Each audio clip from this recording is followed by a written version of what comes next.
দিতেছি কিতা টুর্নামেন্ট 64টা ডিস্ট্রিক্টে দাওয়াত দিব ফুটবল টিম করবার লাগে ধরেন 30টা খেলা হইব কয়টা খেলা হইব ডিস্ট্রিক্টে ব্রাহ্মণবাড়িয়া সিলেট মৌলভীবাজারে কিশোরগঞ্জে এইভাবে খেলা হইব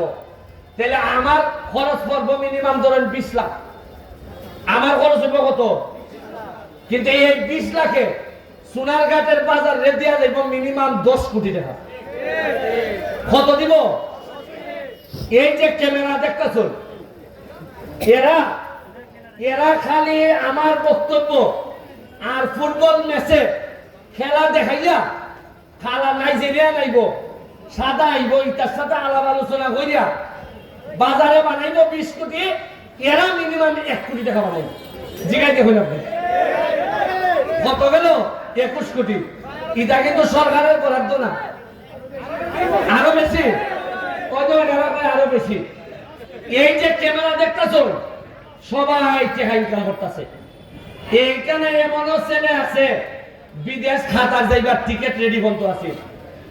আমি আর যেতাম না এইটা বাদ দিয়া জিগাইলাম কত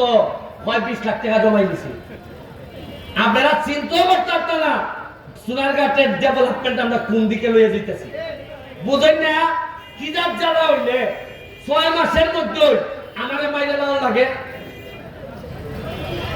আপনার